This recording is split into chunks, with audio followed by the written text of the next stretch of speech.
In the spring of 1837, the village of Whitlock Hollow in rural North Carolina woke to a discovery that would scar its history forever.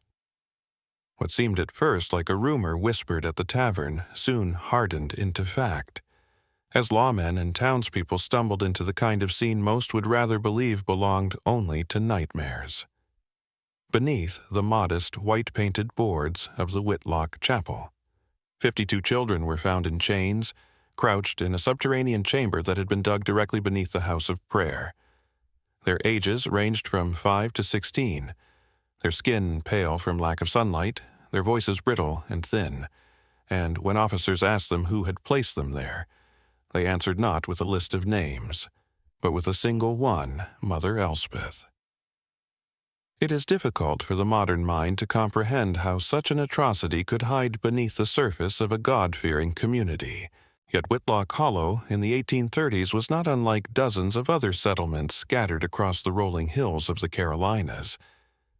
It was a place where appearances mattered more than questions, where trust in one's neighbor often blinded suspicion. The Whitlock family had lived there for nearly 3 decades, their chapel perched on a low hill at the edge of the hollow. To those who passed along the dirt road toward Raleigh, the structure appeared no different from any other rural sanctuary white clapboard siding. A wooden steeple, a bell that rang faithfully each Sunday morning. Yet what festered beneath its stone foundation was a prison of carefully designed cruelty. The sheriff's records, recovered later from the Randolph County Courthouse, would describe the scene in a tone both clinical and horrified. The air of the chamber was damp, heavy with the stench of waste and mildew. Iron rings had been embedded into the masonry, each shackle holding a child by the ankle. The captives huddled together in silence, their eyes hollow and haunted. It was said that when Sheriff Amos Reddick first entered the chamber, his lantern shook so violently in his grip that the flame nearly guttered out. A veteran of 2 decades of law enforcement, he would later confess that nothing, not murders, not duels, not the aftermath of slave uprisings had ever prepared him for what he saw beneath that chapel. The name Mother Elspeth was repeated again and again by the children. Some whispered it as if in fear. Others uttered it like a broken prayer. To the outside world, Elspeth Whitlock had been the wife of Silas Whitlock, a landowner and lay preacher of considerable means.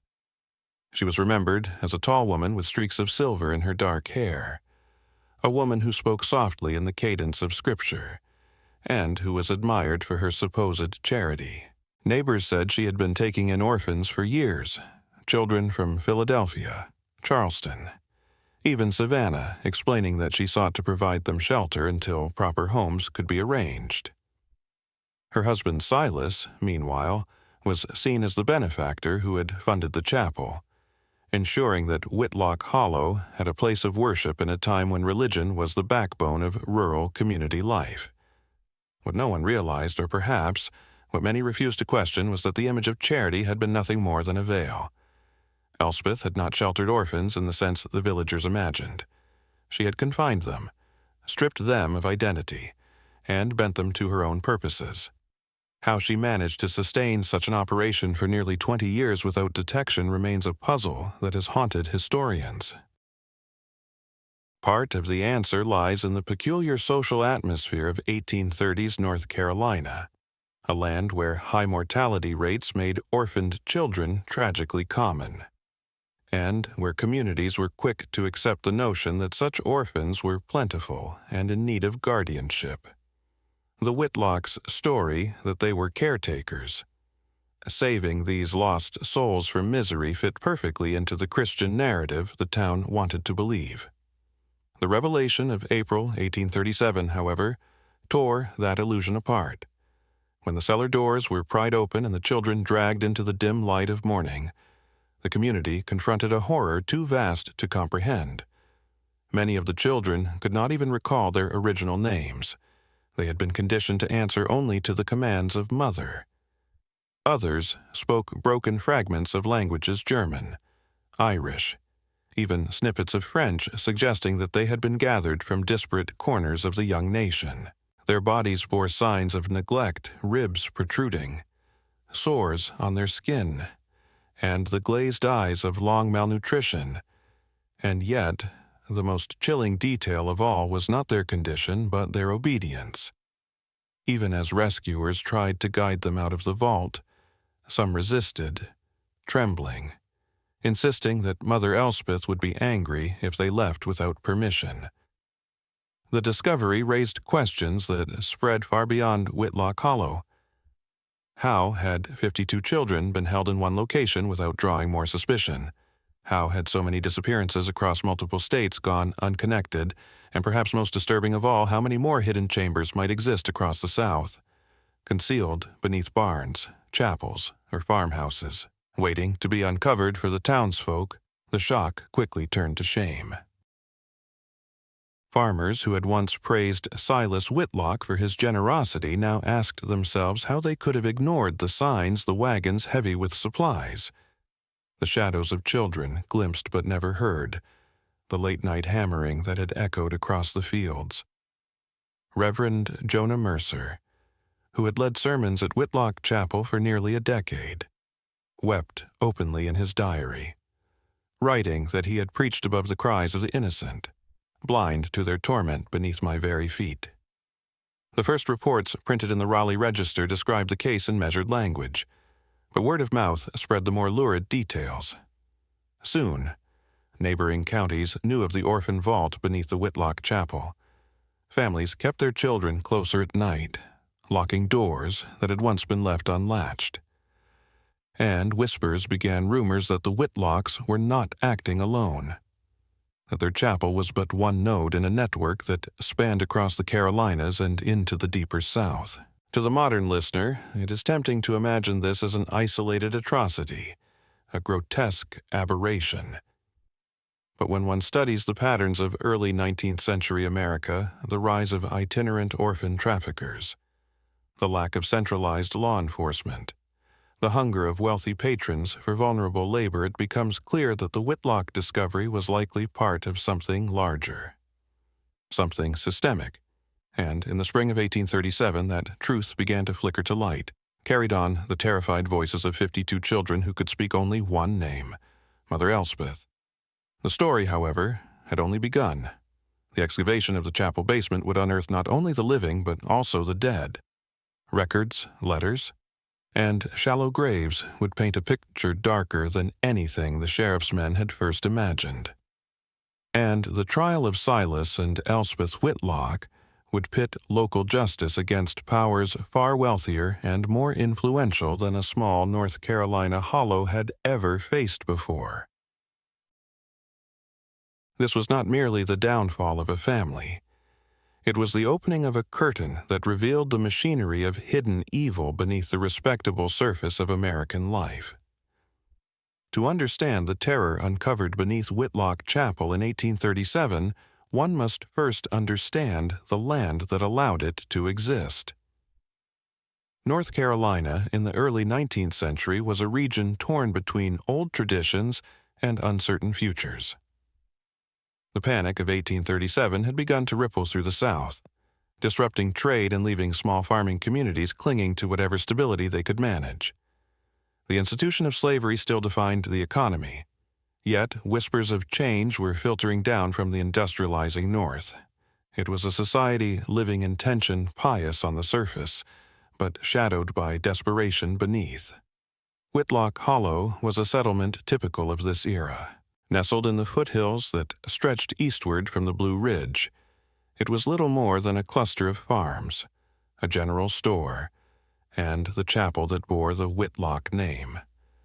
The soil here yielded corn, tobacco, and rye.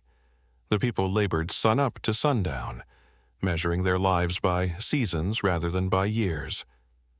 To an outsider, the hollow appeared tranquil fields stretching green in summer, fires burning warmly in winter. Yet, for all its calm, it was a community bound tightly by silence. Outsiders were tolerated but never embraced, and questions that probed too deeply were often met with wary stares. Religion was the spine of this village. The revivalist wave that swept through the South during the 1820s and 1830s had left its mark on Whitlock Hollow. Families crowded the chapel pews each Sunday, listening to fiery sermons about salvation and damnation. Reverend Jonah Mercer often spoke of Satan lurking in disguise, of sin wearing the mask of respectability. Ironically, those words rang out above a vault where sin was being committed on a scale almost unimaginable. The people trusted their faith, and in that trust they allowed themselves to overlook the strange rhythms of the Whitlock household.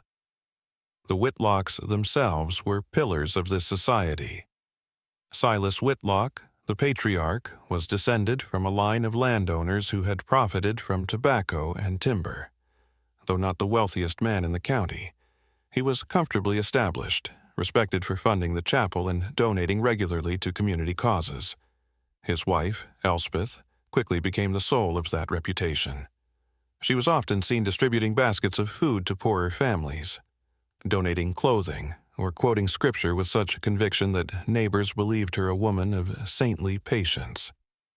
When she explained that she and Silas were caring for orphans, children displaced by epidemics or poverty in the northern states, few dared to doubt her.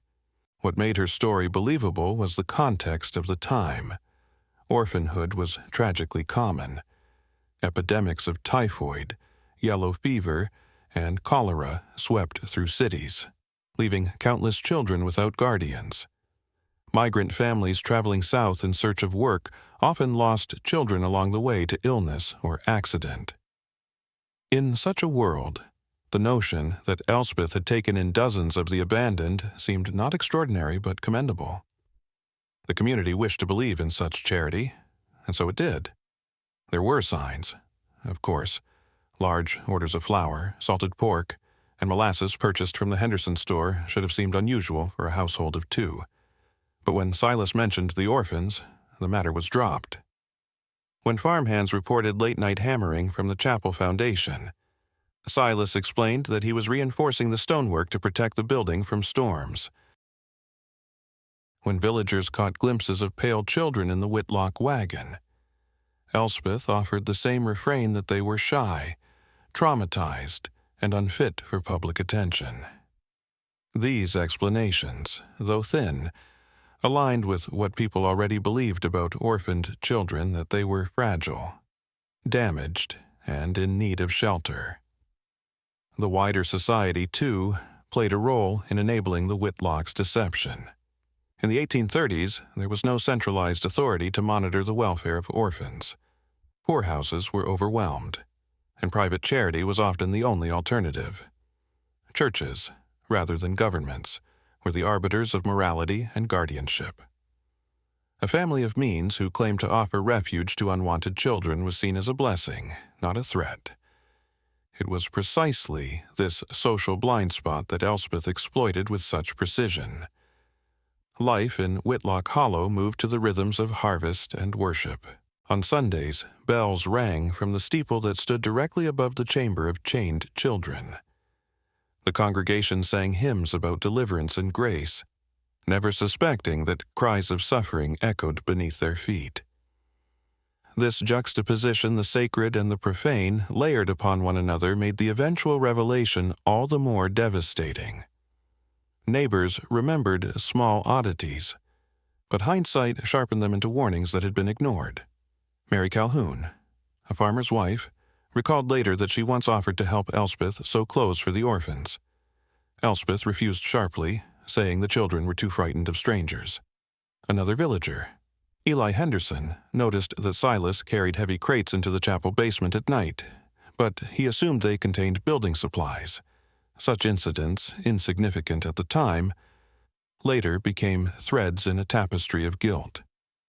The mood of the broader South during this period also fed into the silence.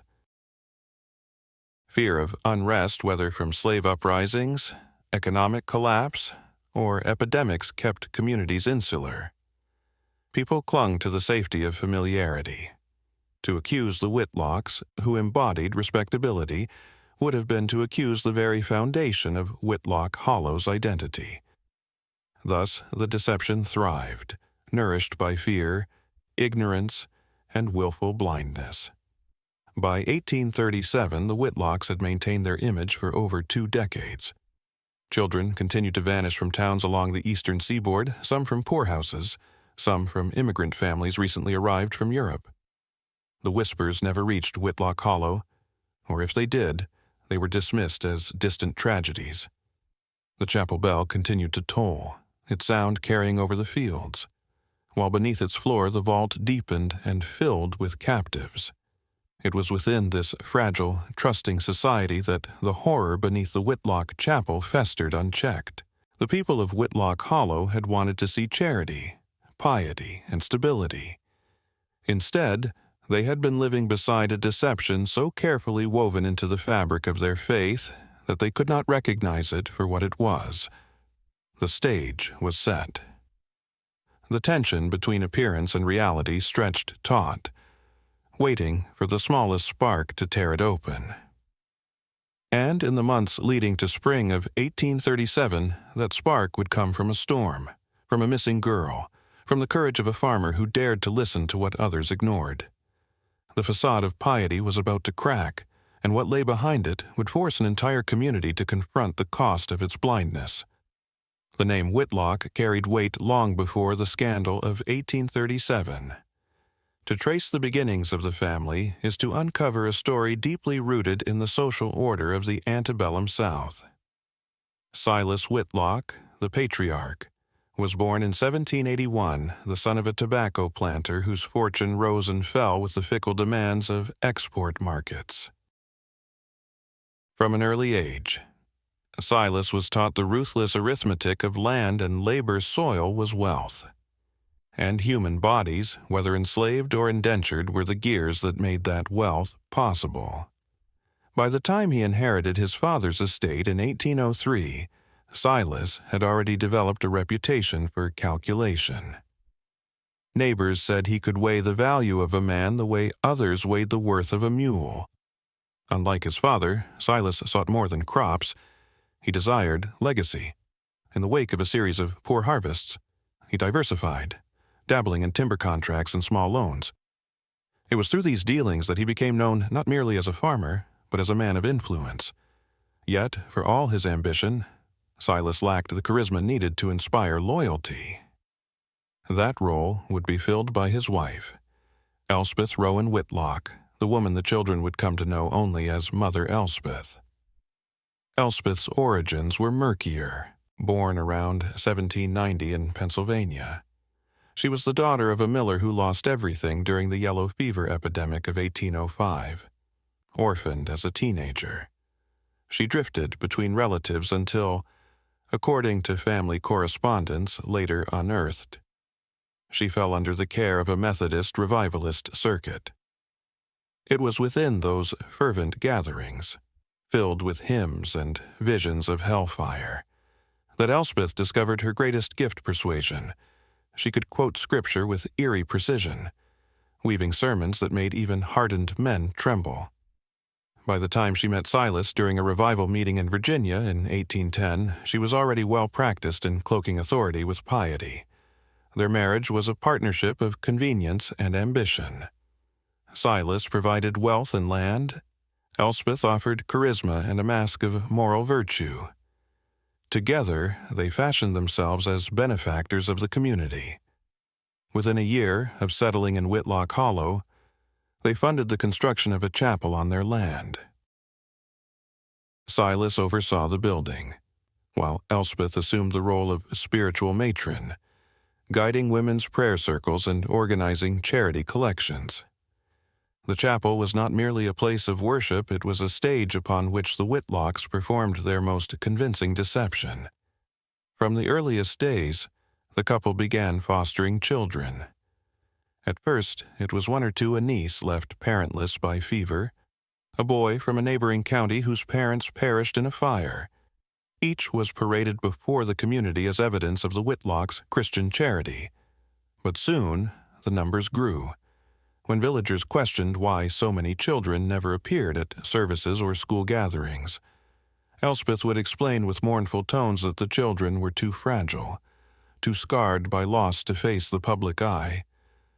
Her words, reinforced with biblical allusions, silenced most doubts. Behind the facade, the Whitlocks were constructing something far more sinister. Silas directed local craftsmen to extend the chapel's basement, paying them in cash and dismissing them once their section was complete. None saw the full plan, but fragments later revealed that the foundation had been expanded into a labyrinth of chambers lined with stone. Elspeth, meanwhile, cultivated contacts in distant cities. Letters found later among her effects hinted at connections with orphan keepers, poorhouse officials, and even ship captains who trafficked in migrant children. She built a supply line of human lives, and Silas ensured there was a place to keep them. Neighbors remembered Elspeth as a paradox. In public, she was gentle, almost saintly, her voice soft, her hands busy with needlework or distributing bread. But behind closed doors, whispers suggested a harder edge. A servant girl employed briefly by the Whitlocks claimed she had heard Elspeth reciting scripture not as prayer but as command, demanding obedience from unseen children in a tone that brooked no resistance. The girl left after only 3 weeks, unnerved by the strange cries she heard at night. When asked, Elspeth dismissed the girl as hysterical. The community believed her. Silas played his part with less finesse but equal effectiveness. He was the enforcer, the figure whose physical presence kept suspicion at bay. Broad-shouldered, with a face weathered by years in the fields, he projected the image of a hard-working patriarch. Yet those who worked his land described a man of cold temper, quick to punish with whip or cane. His brutality, excused as discipline in a culture accustomed to violence, concealed a darker truth: he was the hand that maintained order in the underground vault. Survivors would later recall how Silas descended the steps with keys jangling, his shadow falling across the chamber as the children fell silent in fear. Together, Silas and Elspeth embodied the perfect illusion. He was the stern provider, she the merciful mother. To the villagers, they were a balance of severity and grace. To the children below, they were jailer and captor. That duality allowed them to operate unchecked for decades. The most insidious aspect of their deception lay in how seamlessly it aligned with cultural expectations. The Whitlocks' supposed charity fit neatly within the Methodist ethic of benevolence. The secrecy surrounding the children was explained by notions of trauma and fragility. Their absence from public life could be excused as the necessary patience of healing. And the couple's donations to the poor, their steady presence at services, their role in funding the chapel, all of it wove a fabric of trust too thick for suspicion to pierce. By the mid-1820s, the Whitlocks' reputation was secure. Families sought their counsel. Reverends praised their piety, and merchants welcomed their reliable coin. No one imagined that beneath the chapel's hymn-filled walls, stone chambers were being filled with shackled children, victims whose identities were erased and whose voices were silenced. The deception was not merely the work of 2 individuals. It was the product of a society eager to see goodness where it wished, blind to the rot festering beneath. When investigators in 1837 pieced together the history of the Whitlocks, they found not a sudden eruption of evil, but a slow, deliberate cultivation.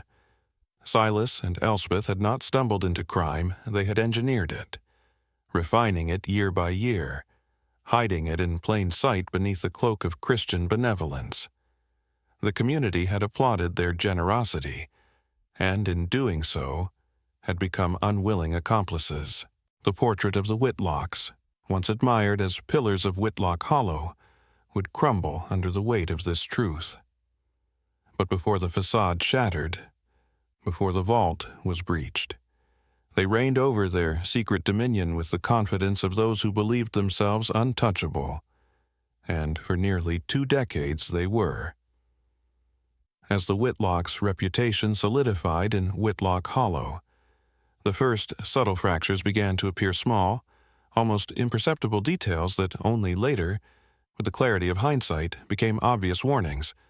For nearly 20 years, these clues circulated as whispers, dismissed as quirks of a wealthy, eccentric household.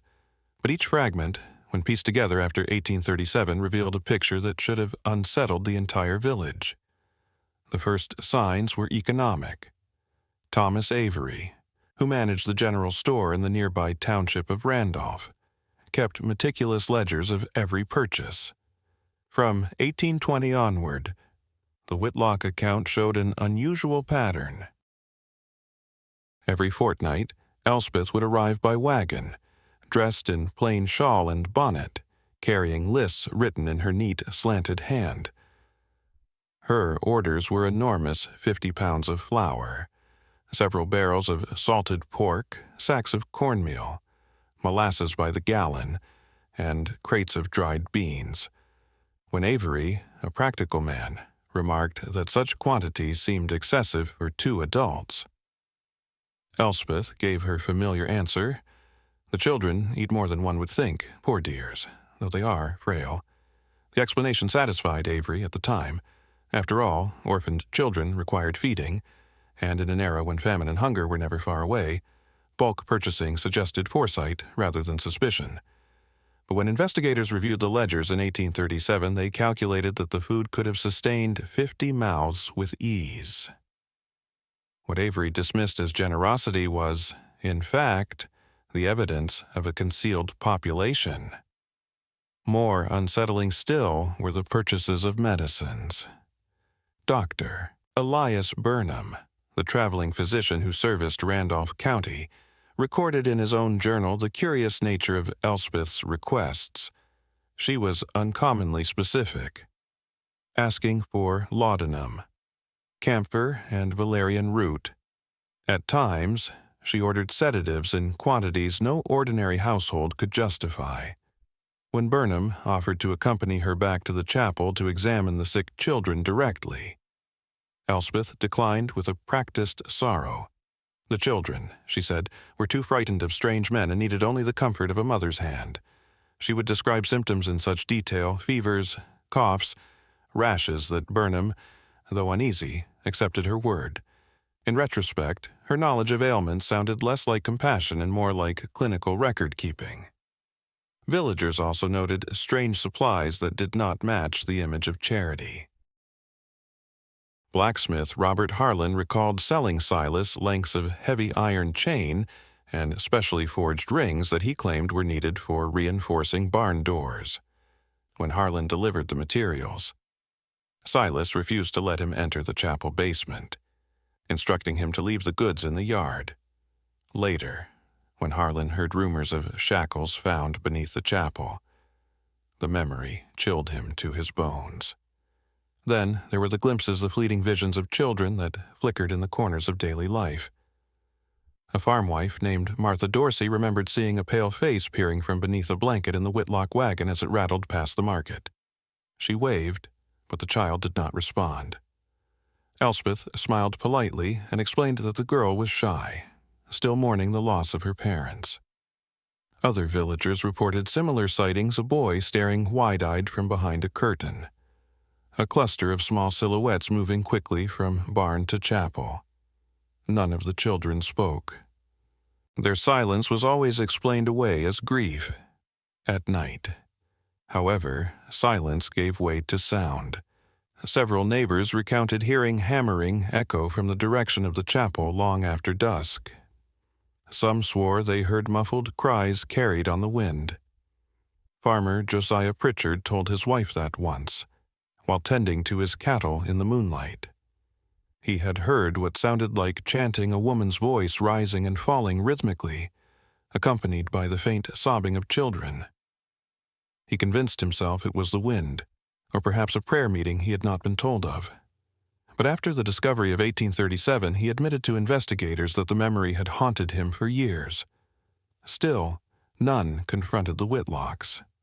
The veneer of piety shielded them: Elspeth's presence at prayer circles, her careful charity to widows, and Silas's donations to repair the village, well, all painted a portrait of benevolence. To question them outright would have risked ostracism. In a tightly knit community, the cost of suspicion was high, and so doubts were swallowed, replaced by polite nods and silent complicity. The deception worked in part because it aligned with existing prejudices. Many in Whitlock Hollow believed orphans to be strange creatures mute from trauma, difficult to manage, needing strict discipline. Thus, the children's silence, their absence from gatherings, and even the odd noises from the chapel could all be explained by the cultural assumption that orphans were simply different. This rationalization provided cover for atrocities committed in plain sight. By the late 1820s, the anomalies had multiplied. The Whitlocks began purchasing not only food and medicine, but also bolts of coarse fabric, needles, and spools of thread. Villagers assumed Elspeth was sewing clothes for her wards. In reality, scraps found later in the vault suggested that uniforms had been stitched, plain garments designed to strip the children of individuality. Witnesses remembered seeing Elspeth burning rags in the chapel yard at night, the smoke carrying a bitter stench. She claimed she was disposing of diseased clothing. The truth was far darker. She was erasing the traces of children who never returned from the vault. There were moments when outsiders nearly pierced the illusion. A circuit preacher once offered to hold Sunday school classes for the Whitlock orphans. Elspeth declined firmly, saying the children were not ready to face the world. Another time, a midwife delivering blankets to the chapel insisted she heard scratching beneath the floorboards. Silas laughed it off, saying rats had infested the cellar. Both incidents faded into memory, dismissed in the tide of everyday labor and survival. Looking back, one wonders whether the community's blindness was willful or naive. The signs were there, the excessive provisions, the secrecy, the glimpses of silent children, the sounds at night. But in a world where survival demanded trust in neighbors, where questioning those who funded your chapel could unravel the fabric of communal life, silence prevailed. And within that silence, the Whitlocks thrived. By 1835, the ledger of anomalies had grown so large that it should have been undeniable. Yet the village still clung to the illusion. The Whitlocks remained benefactors, and their chapel bell continued to toll. All the while, beneath its foundation, the vault expanded, the chains multiplied, and the cries of 52 children echoed unheard. By the winter of 1836, the peculiarities of the Whitlock household had woven themselves so deeply into the fabric of village life that few questioned them anymore. Yet, in the months leading up to the dreadful spring of 1837, 3 events occurred in quick succession that pierced through the complacency. They came not as dramatic revelations at first, but as small disruptions, moments that, when examined together, forced suspicion into the open. The first incident unfolded on a bitter night in January. A German merchant named Johann Kruger, traveling from Raleigh towards Charlotte, was caught in a violent snowstorm. The road was treacherous, the air so cold that the breath froze against his beard. Spotting the faint glow of lanterns, he turned his horse toward Whitlock Chapel, where the Whitlock family's residence stood nearby. Hospitality was a sacred duty in such weather, and Silas had no choice but to admit the shivering traveler. Kruger later recounted that the evening was one of uneasy civility. The Whitlocks offered cornbread and smoked pork, but conversation faltered. Elspeth, usually known for her eloquence, spoke little. Silas kept glancing toward the floor as though every creak of the chapel boards made him tense. It was when Kruger retired for the night, bedding down near the parlor stove, that he first heard it faint sobbing rising from beneath the floorboards. At first, he dismissed it as the wind threading through cracks in the foundation, but as the hours dragged on, the sounds grew clearer, muffled cries, rhythmic as if many voices were straining together in fear. In the morning, Kruger confronted Silas, asking if perhaps sick orphans were being kept in the cellar. Silas laughed coldly, explaining that the noises were the voice of the storm echoing through the stones. Elspeth added softly that the chapel's foundation was known to groan in winter.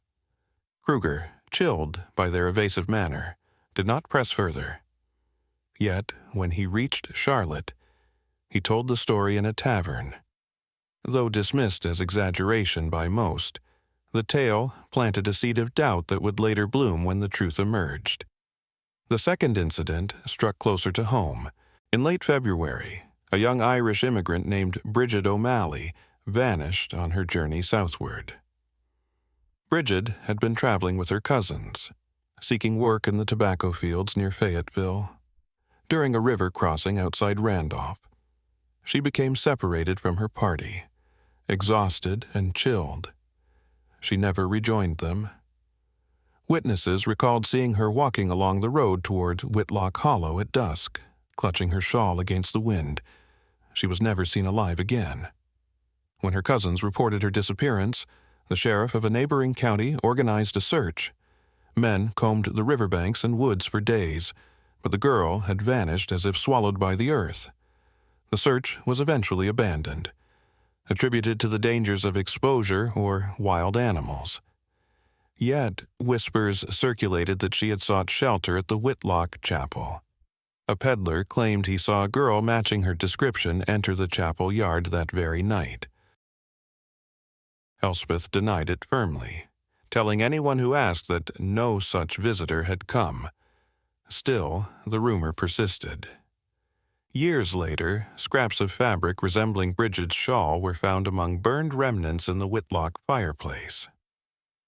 The third and most decisive event came in March. Ezekiel Harper, a farmer whose land bordered the chapel wood, set out at dawn to hunt rabbits. The morning was still, the trees heavy with frost. As he moved quietly through the thickets, Harper froze. From the direction of the chapel came a sound unlike anything he had heard before, the desperate, piercing screams of children.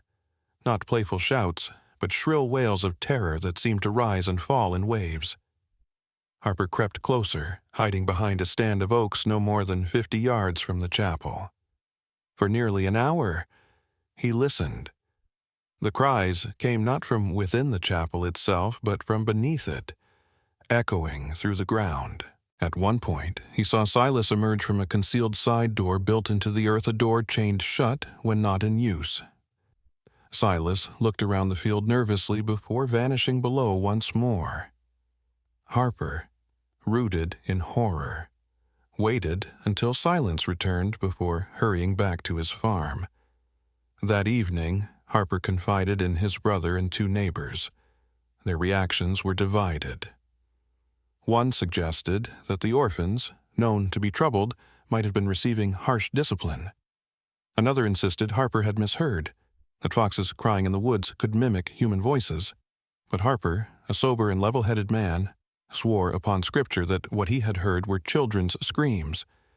His insistence, coupled with the other strange stories already whispered through the county, gave new weight to the rumors.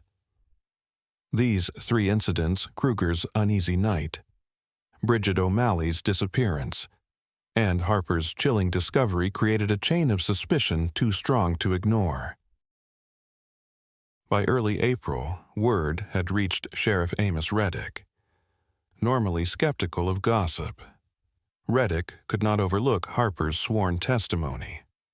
In a world where lawmen were often reluctant to challenge wealthy landowners, it was a bold step to even suggest investigating the Whitlocks.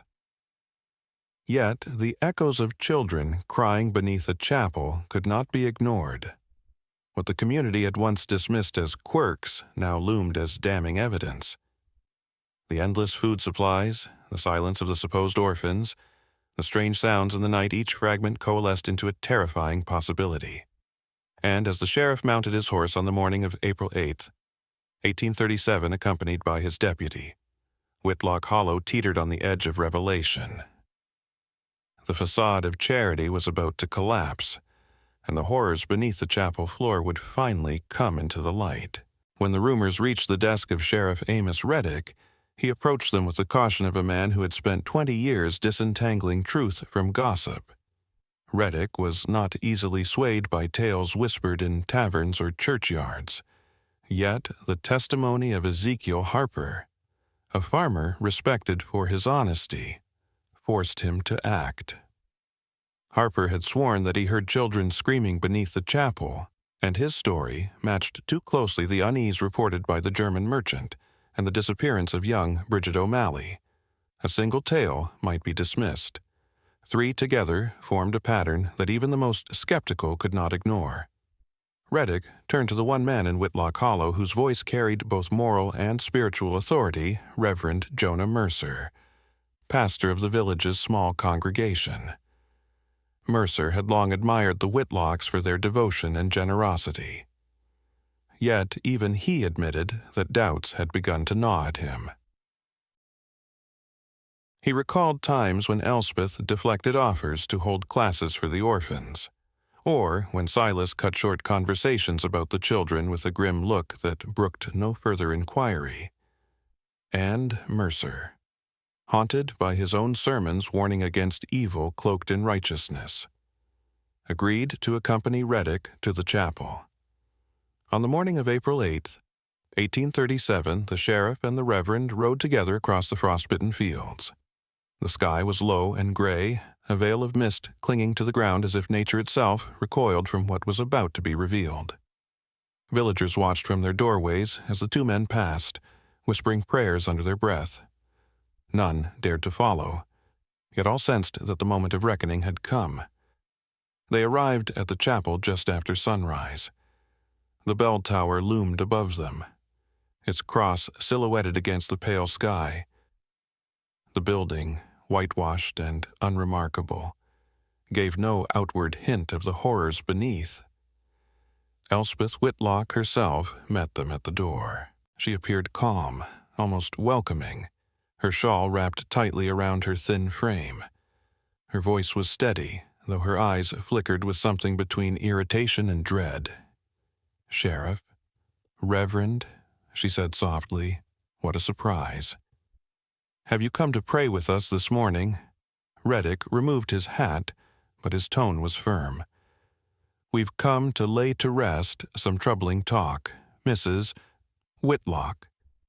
Neighbors have raised concerns about the children in your care. We'd like to see them for ourselves, if you please." For a moment, Elspeth hesitated. Then, with a sigh rehearsed 100 times before, she led them into the parlor. Letters lay neatly stacked on the table, correspondence, she claimed, from relatives in Pennsylvania arranging to adopt the children. She explained that many of the orphans were ill with fever and could not be disturbed. Her manner was composed, almost soothing, as though she were reciting a well-practiced defense. But Reddick had learned to listen not only to words, but to silences. And it was in the silence that the truth began to seep through. As they spoke, the sheriff's deputy, Caleb Ward, stepped outside to relieve himself, circling the chapel. He noticed something strange, a heavy wooden door set low against the earth, half hidden by ivy. Chains coiled across its surface, secured by 3 rusted padlocks. The wood bore scratches deep gouges as if made by desperate fingernails clawing for escape. Ward's blood ran cold. He hurried back inside and whispered what he had seen to Reddick. The sheriff's face darkened. Turning to Elspeth, he demanded, "What's kept behind that cellar door?" The change in her was immediate. Her composure cracked, her hands trembling as she clutched her shawl tighter. "You mustn't go there," she stammered. "It isn't safe. Only tools and broken furniture. Nothing fit for men of God to see." Mercer's eyes narrowed. "Then show us, Elspeth, if it is only tools. What harm is there?" Before she could reply, a sound rose from beneath their feet. At first faint, then unmistakable, the whimpering of children. The 3 men froze. A muffled voice, weak yet clear, drifted through the wooden planks. "Help us." Mercer's hand went to his mouth. Tears welled in his eyes. Reddick, hardened by years of service, felt his stomach twist. The sound could not be explained away as wind or settling beams. It was human, pleading, and undeniable. The sheriff stood. "Mrs. Whitlock, by the authority of this county, I'm ordering you to open that cellar." Elspeth's face drained of color. She shook her head violently, whispering, "No, no, you do not understand. They belong to me. They are mine." Her words, chilling in their quiet intensity, silenced the room. When she refused, Reddick and Ward moved outside. They hacked at the chains with an iron bar borrowed from the barn. The clanging echoed across the hollow, drawing a small crowd of villagers who had followed at a distance. Some prayed aloud, others clutched their children close. As the final lock snapped free, an odor seeped from the crack's foul, damp, heavy with rot. Reddick gagged but pressed forward, pulling the door wide.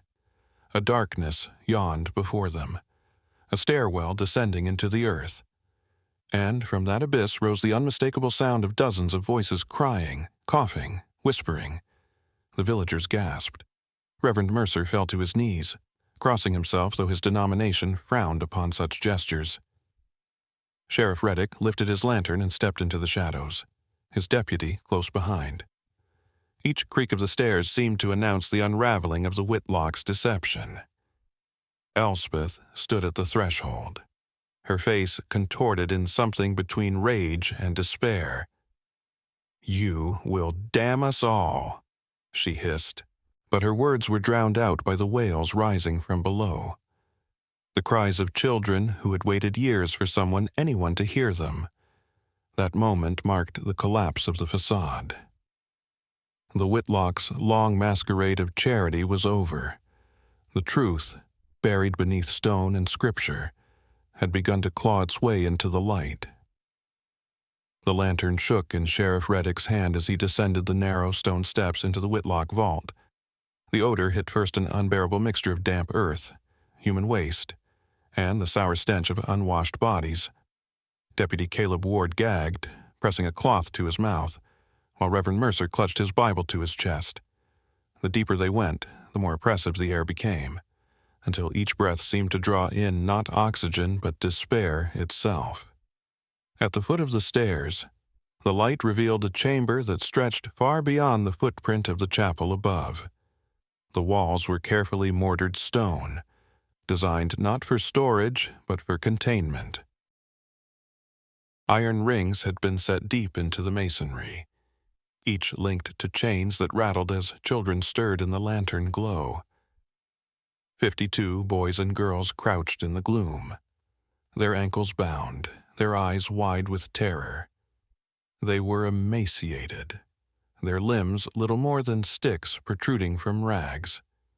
Some bore sores across their skin, others coughed violently, their chests rattling with disease.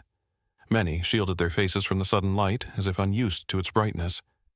What silenced the men most was not the sight of the chains, nor the filth of the chamber, but the eyes of the children. They held no spark of surprise, only resignation, as though rescue was a concept too foreign to imagine. For a moment, no one spoke. Then a thin voice broke the silence. A girl no more than 12, her hair matted and her wrists raw, whispered a single name, Mother Elspeth. The others joined, some murmuring it with reverence, others with fear. The name echoed against the stone, binding captors and captives together in a chilling refrain.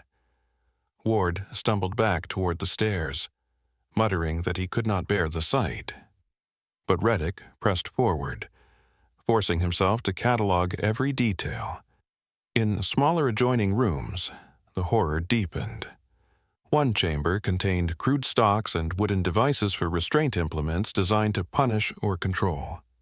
Another held what resembled a makeshift infirmary, a splintered table stained dark with old fluids, shelves lined with the jars of powders and tinctures, and a box of blood-stiffened rags. These were not the tools of healing but of prolonging survival, keeping the children alive just enough to endure. Then came the chamber that froze them in place. At the far end of a low passage, they discovered shallow graves dug into the dirt floor. Lime had been scattered thickly to mask decay, but the outlines of small bodies were unmistakable. By later count, the remains of 38 children were found there. Some showed signs of disease, twisted spines, wasted limbs, while others bore fractures and blunt trauma. The graves were not carefully dug, merely pits filled quickly, as if the dead were obstacles to be removed. Reverend Mercer collapsed to his knees, tears streaming down his face as he prayed aloud, "Lord, have mercy on their souls. Lord, have mercy." His voice echoed hollowly, swallowed by the stone. For once, even Scripture seemed powerless against the weight of human evil. But perhaps the most damning discovery was not the bodies, nor the chains, but the records. In a locked chest near the infirmary, Reddick pried open a collection of ledgers bound in leather, in neat handwriting. Elspeth's unmistakable script catalogued each child. Names, when known, ages, dates of arrival, physical descriptions, and chilling notes under a column marked value. Some entries were marked with symbols across for those who had died, a circle for those transferred elsewhere. The language was cold, transactional, reducing children to commodities. One entry reads Samuel R., age 9, brought from Wilmington poorhouse, 1829. Frail lungs, training slow. Value uncertain. Another Bridget O., age 17, Irish, too willful, refused food, disposed of, February 1837. The implication was clear. Bridget O'Malley, the missing immigrant girl, had indeed perished in the vault. Her fate, reduced to a line of ink, testified to the casual brutality of her captors. The ledgers contained over 90 names. Yet only 52 living children remained. The question hung heavy: what had happened to the rest? The graves accounted for some, but others were marked transferred with locations scrawled in code. Later investigation would reveal that the Whitlocks had not acted alone but were part of a wider network stretching across the South. But on that first dreadful night, the weight of the vault itself was horror enough. As the rescuers ushered the children toward the stairs, many resisted, clinging to the walls or to each other. Some wept uncontrollably, begging not to be punished for leaving without Mother Elspeth's permission. It took hours of coaxing, prayers, and physical effort to bring them into the light. Villagers who had gathered outside gasped as the first figures emerged, gaunt, trembling, half blind from years underground. Mothers covered their mouths in shock. Fathers clenched their fists in shame. Sheriff Reddick, hardened though he was, admitted later that he felt something break within him that night. He had seen crime before, but never this, never an atrocity so systematic, so deliberate. "It was not the sight of the dead that haunted me," he wrote in his report, "but the silence of the living. They looked at us not as saviors, but as intruders upon the only world they knew." The vault beneath Whitlock Chapel was not the byproduct of madness, but the architecture of methodical cruelty. Every wall, every chain, every ledger spoke of years of planning. It was evil concealed beneath the mask of Christian charity, thriving because no one dared question what they believed was goodness. As dawn broke over Whitlock Hollow, the chapel stood serene against the horizon, its bell tower rising above fields washed in pale light, but beneath its foundation, the echoes of children's cries lingered, a reminder of what had been hidden there for decades. And though the captives had finally been pulled into the open air, the shadows of that vault would never release their grip upon the community or upon history itself. The vault beneath Whitlock Chapel was more than a prison. As investigators sifted through the debris of chains, ledgers, and bodies, they realized it was also a hub, one node in a web of cruelty that stretched far beyond the borders of Whitlock Hollow. What began as the exposure of a single family's evil soon expanded into something larger, darker, and far more organized. Among the most damning artifacts discovered in the chest of records were bundles of letters tied with twine. At first glance, they appeared mundane tradesmen's notes, supply lists, correspondence with distant relatives. But closer inspection revealed that the letters were written in a simple cipher. Instead of naming children, the writers used the word merchandise. Ages were disguised as lengths of cloth, and temperament was coded as quality of stitching. When broken by a federal marshal weeks later, the cipher revealed the truth: these were orders for human beings. One letter, dated August 1836, read shipment of 3 bolts, ages 8, 10, and 14, fair condition. One prone to illness, will deliver to Charleston by Michaelmas. Another, signed only with the initial H, described dissatisfaction with the previous delivery. The younger is too frail, unfit for heavy labor, require replacements of sturdier stock, willing to pay premium for obedience. The correspondence named cities across the South: Charleston, Savannah, Montgomery. Each reference pointed to individuals of standing: plantation owners, physicians, even clergymen. The implication was staggering. The Whitlocks had not been acting in isolation. They were suppliers in a clandestine trade that treated children as commodities to be bought, sold, and discarded. Further evidence came from financial records hidden beneath a false floorboard. Receipts showed payments ranging from $40 to $200 per child, depending on age, health, and temperament. To put this in perspective, $200 was more than many farmers earned in a year.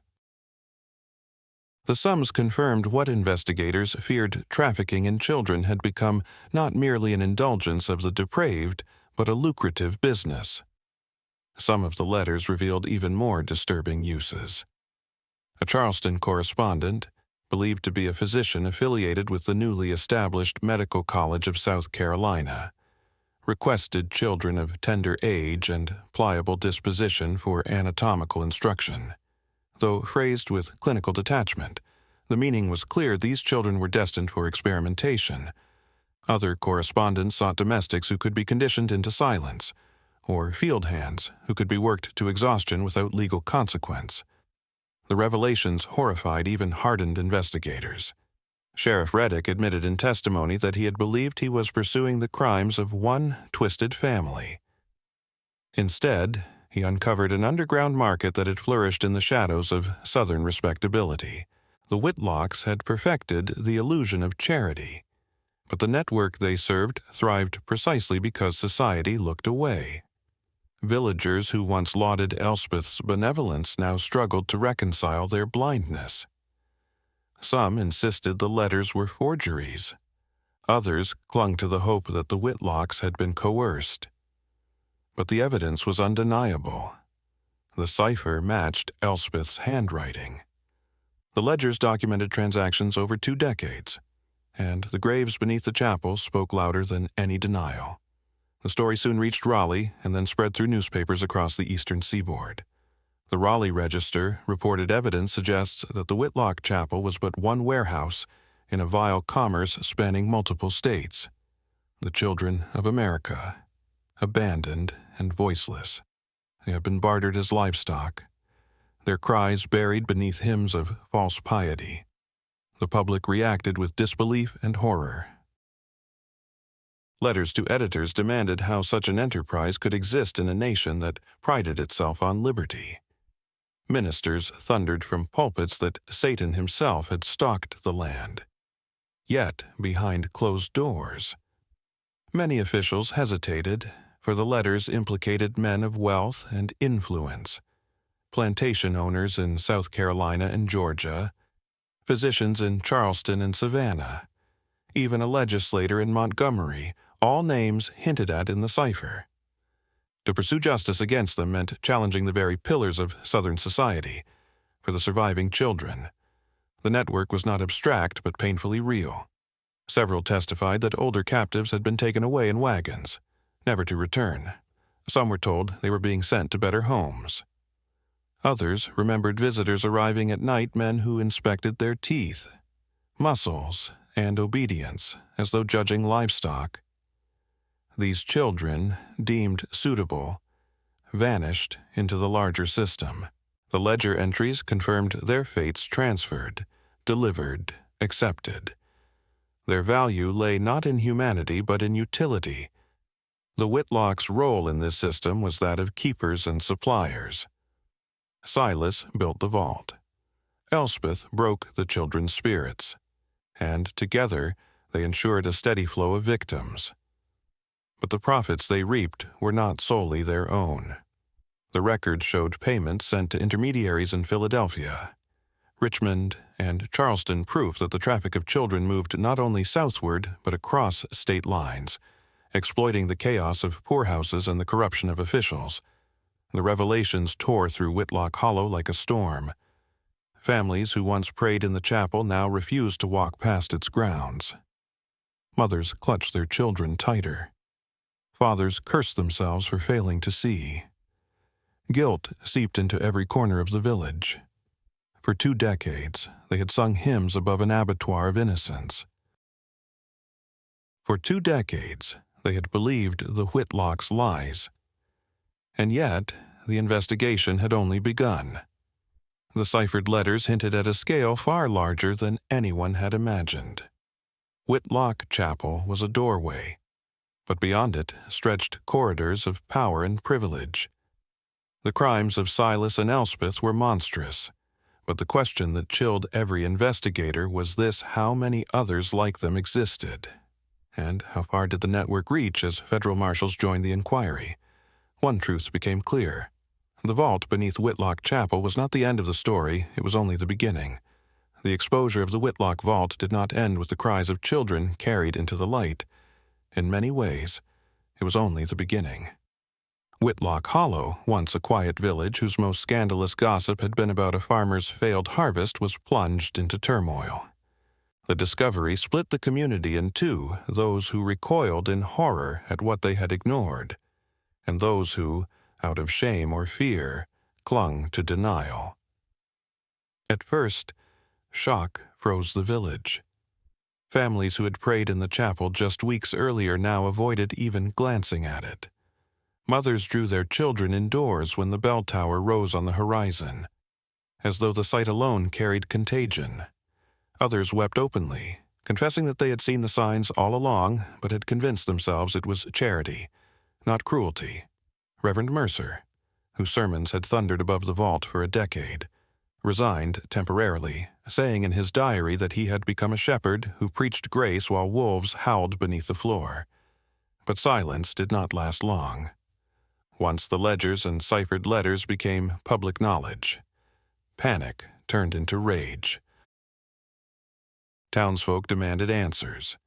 How had the Whitlocks hidden so many children for so long?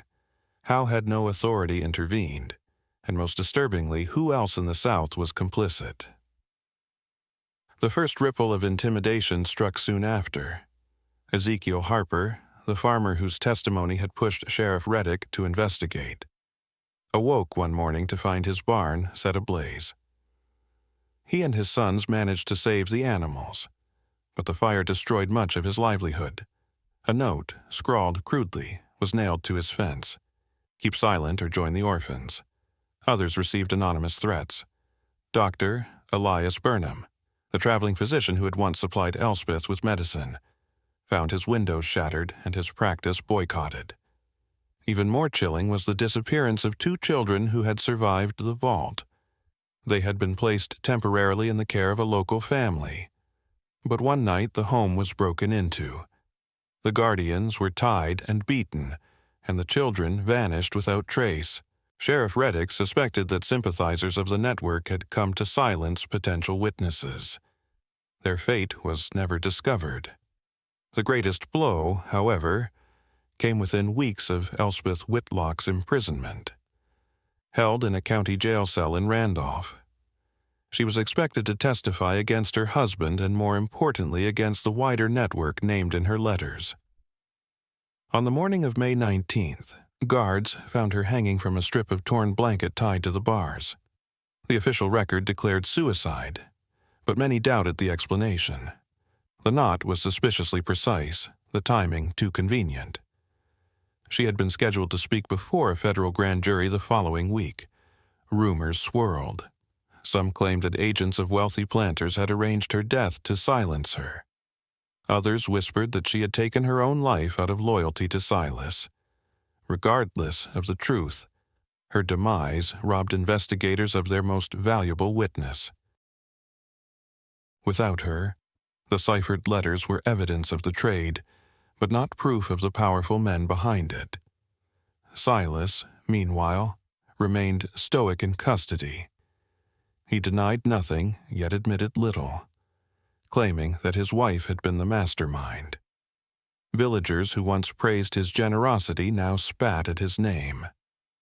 But the sense of outrage extended far beyond Whitlock Hollow.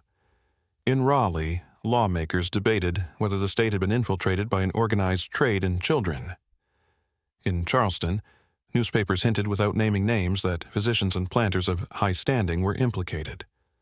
Federal marshals expanded the investigation.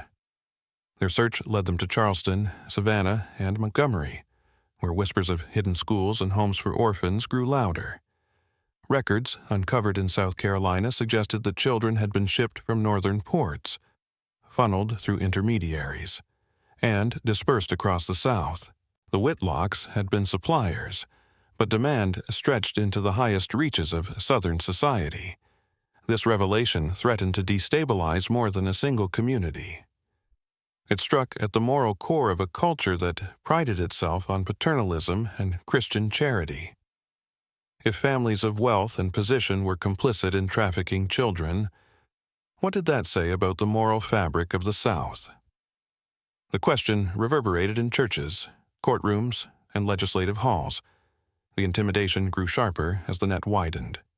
Sheriff Reddick himself received letters warning him to lay down the matter or be buried beneath it. One evening, he was ambushed on a country road by masked men. Though he survived with only bruises, the message was clear powerful forces were determined to keep the network hidden. Reverend Mercer, too, received threats. He began traveling with escorts, a Bible in one hand and a pistol in the other. Still, the investigation pressed forward. The ciphered letters, cross-referenced with shipping manifests and financial records, painted a disturbing picture the Whitlocks had not been aberrations but functionaries in a trade that had operated for decades. Federal officials whispered that the scandal, if fully revealed, might implicate judges, doctors, and planters whose names commanded respect in every southern city. Yet, the most immediate consequence was felt by the surviving children. They lived in constant fear, many too traumatized to speak.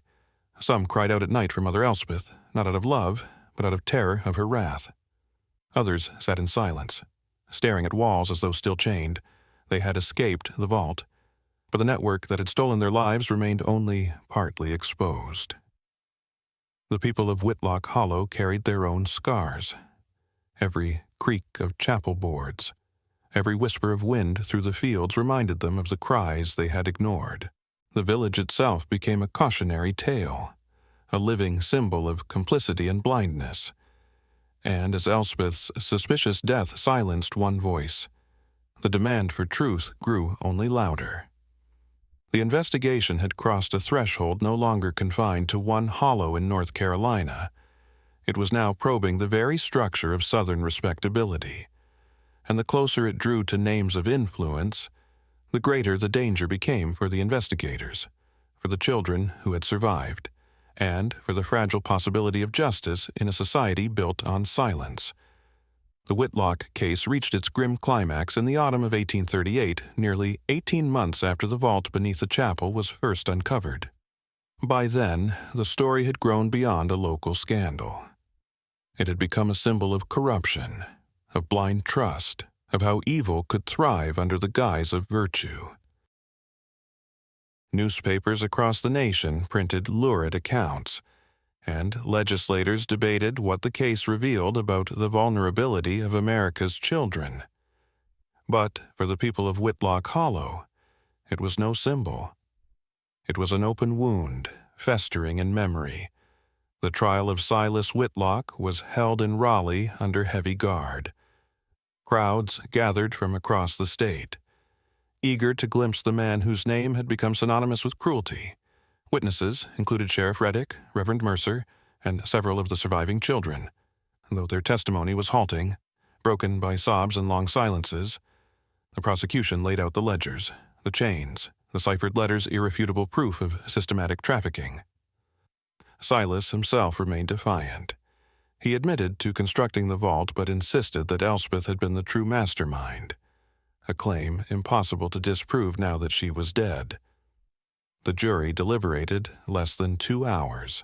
Silas was convicted on multiple counts of kidnapping, unlawful imprisonment, and murder. On November 12, 1838, he was hanged before a crowd of more than 2,000 in Raleigh's Central Square. Witnesses recorded that his last words were, "I built a house for God, and he abandoned me in it."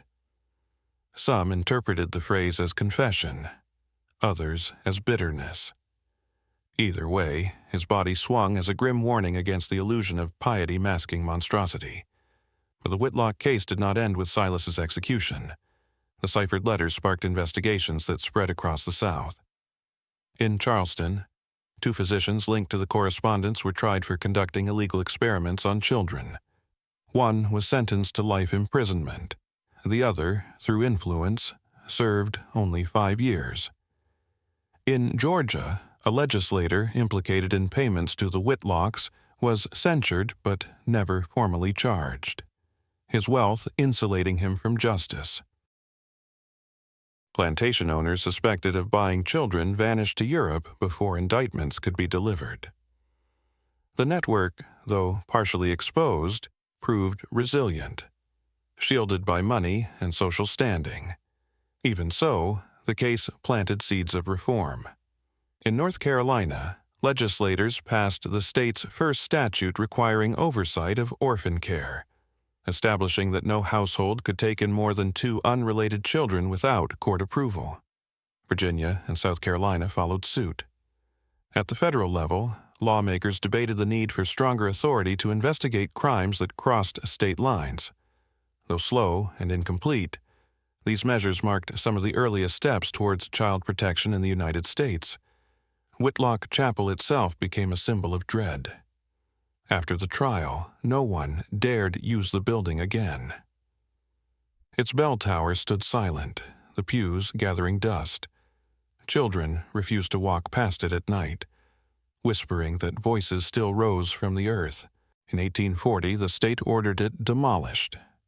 Villagers tore it down piece by piece, burning the boards in great pyres. The vault was filled with concrete and sealed forever. On the site, a small stone marker was erected, inscribed only with the words, "For the lost children, known and unknown." For the survivors, the journey was far longer. Many never overcame the trauma.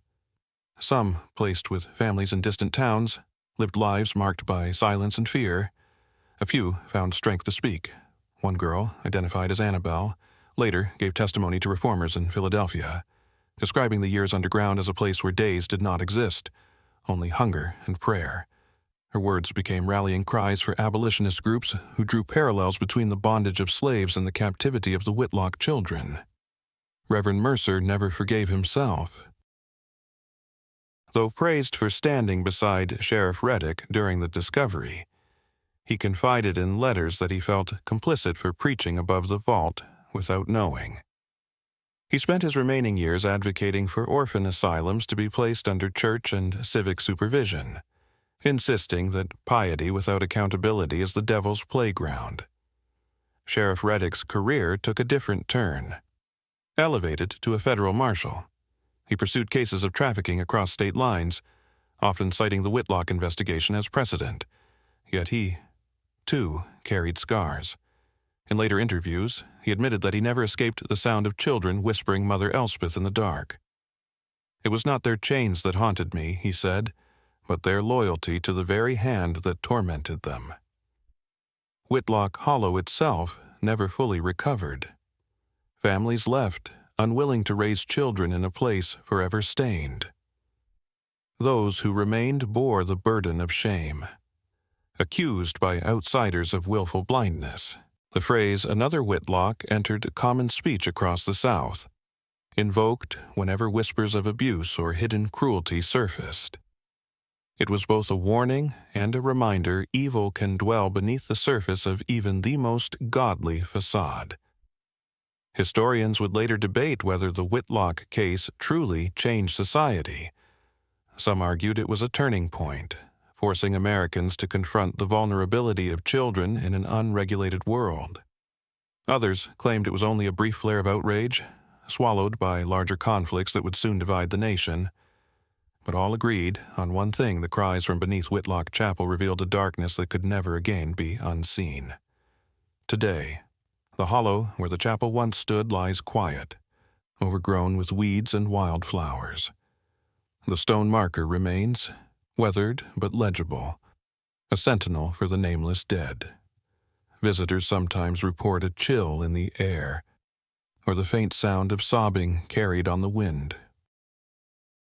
Whether superstition or memory, the effect is the same: a reminder that beneath the soil lie secrets the earth itself struggles to contain.